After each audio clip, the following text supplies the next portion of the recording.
Silent సరే ఈరోజు మిమ్మల్ని అందరూ కూడా ప్రెస్ మీట్కి ఆహ్వానించడానికి ముఖ్యమైన కారణం ఏప్రిల్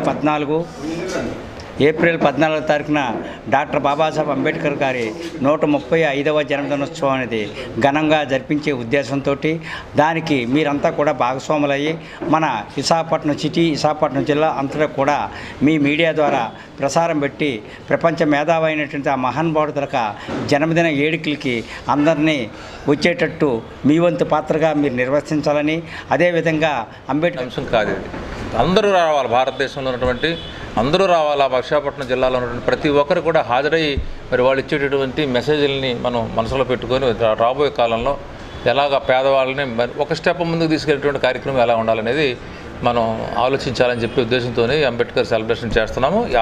135వ జయంత్యోత్సవాలు రేపు 14వ తారీఖున చాలా గ్రాండ్గా చేయాలని మా కమిటీ అందరం తీర్మానించడం జరిగింది. ప్రతి సంవత్సరం కూడా అలాగే చేసుకెళ్తున్నాం గత 43 సంవత్సరాల నుంచి కూడా. సో అందులో భాగంగానే ప్రతి ఒక్కరు కూడా ఇందులో భాగస్వామ్యాలు కావాలని, జిల్లా నలుమూల నుంచి రావాలని, చాలా భారీ స్థాయిలో జరగాలని ఏర్పాట్లు చేస్తున్నాము. అవన్నీ కూడా సక్సెస్ అవుతున్నాయి. ముఖ్యంగా మా కమిటీ వచ్చి సెకండ్ టర్మ్ వచ్చిన తర్వాత మొదటి టర్మ్ నుంచి సెకండ్ టర్మ్ వచ్చి సంవత్సరంన్నర అయింది సెకండ్ టర్మ్. ఇందులో కొన్ని మేము గ్రామీణ ప్రాంతాల్లో ఉన్నటువంటి పేద విద్యార్థులు కానీ పేదవాళ్ళకి ఏ ఏర్పాట్లు కావాలని ఏర్పాటు చేస్తున్నాము. అందులో భాగంగానే ఇక్కడ మేము విజ్ఞాన కేంద్రం డాక్టర్ బిఆర్ అంబేద్కర్ విజ్ఞాన కేంద్రం ఏర్పాటు చేయడం జరిగింది. 100 మంది పిల్లలు చదువుకుంటారు, మీరు కూడా ఒకసారి వెళ్ళి వెనకాల చూడొచ్చు. సెంట్రల్ ఏసీ అందులో ఈ మధ్యకాలంలో 25 మంది పిల్లలు సెలెక్ట్ అయ్యారు వేరియస్ కేటగిరీస్కి. గ్రూప్ 2 కానీ, రైల్వే పైలట్లు కానీ, కానిస్టేబుల్ కానీ, టీచర్స్ కానీ, ఇట్లాగా చాలా ఆనందం అనిపిస్తుంది. వాళ్ళకి కావాల్సినటువంటి మెటీరియల్ అంతా కూడా భవనంగా ఏర్పాటు చేస్తున్నాము. అది కాకుండా కోచింగ్ సెంటర్ కూడా పెట్టాము. కింద మేము 50 మంది కానిస్టేబుల్స్ జనరల్గా కోచింగ్ సెంటర్ రన్ అవుతుంది ఇప్పుడు. అలాగే స్కిల్ డెవలప్మెంట్ కూడా హెచ్పిసిఎల్ వాళ్ళు 30 లక్షలు ఇవ్వడం జరిగింది. భవనం కూడా వారే కట్టించి ఇచ్చారు. అందరూ కూడా ఇవాళ రేపు స్కిల్ డెవలప్మెంట్ తయారవుతుంది. అట్లా కాకుండా మనకి డార్మెంట్లు కూడా తయారు చేసాము. గ్రామీణ ప్రాంతాల్లో ఎవరు వచ్చినా సరే, ఏ హాస్పిటల్ పని మీద, ఏ స్కూల్ పని మీద, ఏ ఎగ్జామ్ పని మీద వచ్చినా వారు ఏసీ డార్మెటరీ కూడా మేము చాలా సుందరంగా తయారు చేసి పెట్టడం జరిగింది.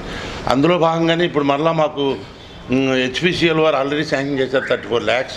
మాకేంటంటే గ్రామీణ ప్రాంతాల నుంచి ఎవరైనా ఏ ఎగ్జామ్ నిమిత్తం వచ్చినా, ఏ హాస్పిటల్ నిమిత్తం వచ్చినా పిల్లలు స్టూడెంట్ పర్పస్గా అక్కడ పైన లైబ్రరీ కడుతున్నాము.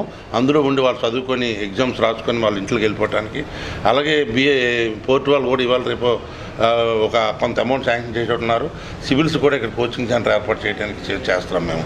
సో ఈ విధంగా కూడా భవనంలో మేము చేసుకున్నాం. అలాగే కలెక్టర్ గారు పాత కలెక్టర్ గారు మాకు 10 లక్షల రూపాయలు శాంక్షన్ చేయడం, దీనిలో మైక్ సెట్ ఏర్పాటు చేయడం, తర్వాత చైర్స్ ఇవన్నీ కూడా ఏర్పాటు చేయడం, మాకు బలలో అన్నీ 10 లక్షలకి వాళ్ళే సప్లై చేశారు. ఇట్లాగేంటంటే అంబేద్కర్ భవనాన్ని ఒక ప్రెస్టీజియస్ ఆర్గనైజేషన్గా, ఇండియాలోనే టాపెస్ట్ ఆర్గనైజేషన్గా తయారు చేసి అనేక మందిని ప్రొడక్ట్ చేసి బయటకు పంపించి దీని ద్వారా జీవనోపాధి రేపొద్దున బయటకు వెళ్ళి ఉద్యోగాలు చేసుకొని మంచిగా జీవించాలన్న తపంతో మా కమిటీ అంతా నిరంతరం కష్టపడుతున్నాం. బిల్డింగ్ కూడా ఇప్పుడు అన్ని రూపురేఖలు కూడా మారుస్తున్నాం.